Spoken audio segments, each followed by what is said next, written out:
Assalamualaikum warahmatullahi wabarakatuh. Perkenalkan, nama saya Ridho Mufarudinsyah dengan nomor BP 2423005 dari kelas TRB 1B. Di sini saya akan menjelaskan materi tentang penentuan kadar karbohidrat dari matkul biokimia dengan dosen pengampu Bapak Eko Supriyadi SPD MT dan Bapak Adin Akbar MT. Mari kita simak penjelasannya.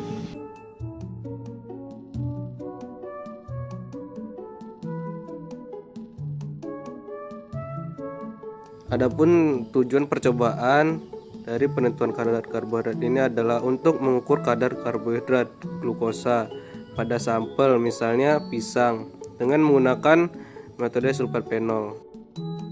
Nah, selanjutnya kita masuk pada pembahasan pertama, yaitu dasar teori. Karbohidrat adalah senyawa organik paling melimpah di alam, dapat ditemukan pada tumbuhan, hewan, dan manusia.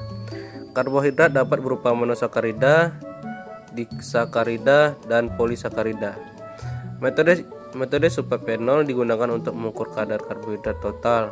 Prinsipnya yaitu glukosa terhidrolisis menghasilkan senyawa berwarna. Reaksinya menghasilkan warna kuning, hijau, dan orange.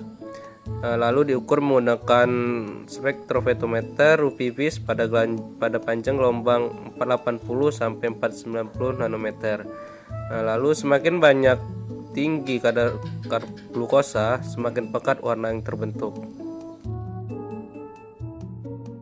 Nah, selanjutnya kita masuk pada alat dan bahan. Apa sih alat dan bahan yang digunakan?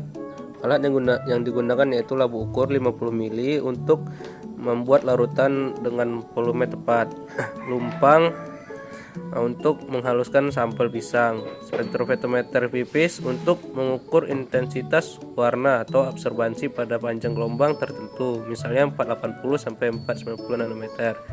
Lalu pipet ukur untuk mengambil larutan dengan volume tertentu secara akurat. Lalu corong untuk membantu saat penyaringan sampel.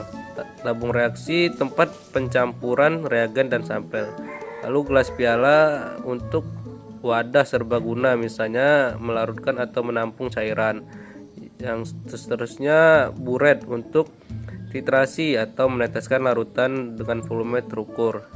Yang terakhir yaitu kertas saring, memisahkan cairan dari padatan atau disebut filtrasi. Nah, di sini ada pun bahan yang digunakan yaitu pisang. Pisang ini sampel yang mau kita cek apakah mengandung glukosa dan berapa banyak glukosa yang terkandung di dalam pisang tersebut.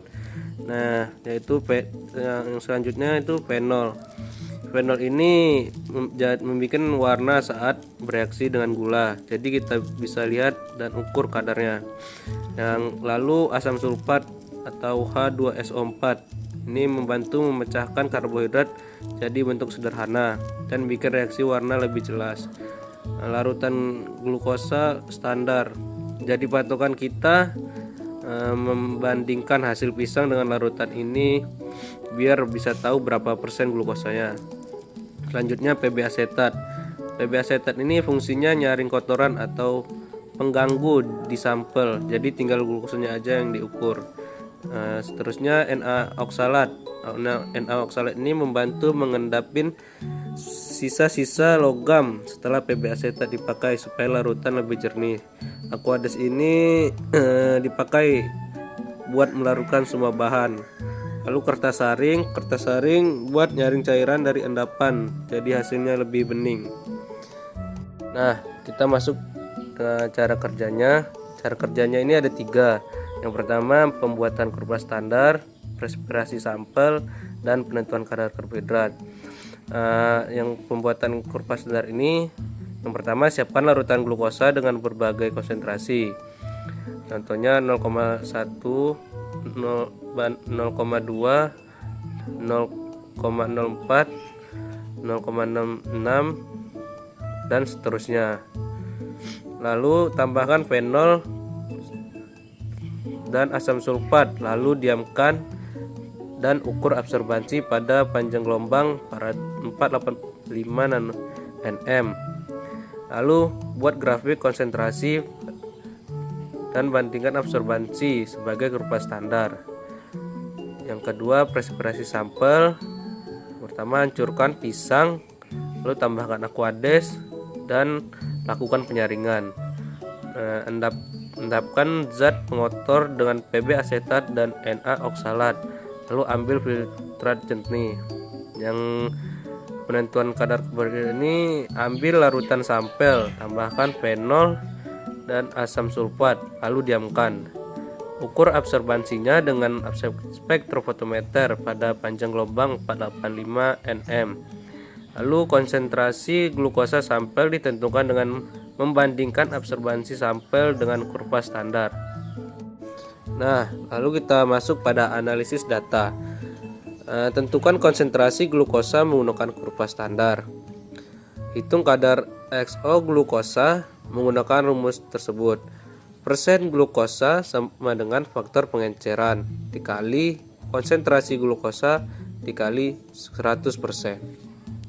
Maka itu yang didapat hasilnya. Nah, tidak terasa saja sudah sampai di kesimpulan. Maka dapat disimpulkan bahwa metode sulfat fenol adalah metode yang cepat, sederhana, dan sensitif untuk menentukan kadar karbohidrat. Prinsipnya berdasarkan reaksi glukosa berubah menjadi warna, lalu pengukuran absorbansi. Dari hasil perhitungan dapat diperoleh kadar glukosa persen berat pada sampel makanan seperti pisang dan jenis-jenis makanan yang mengandung glukosa lainnya. Sekian yang dapat saya sampaikan pada materi penentuan kadar karbohidrat ini.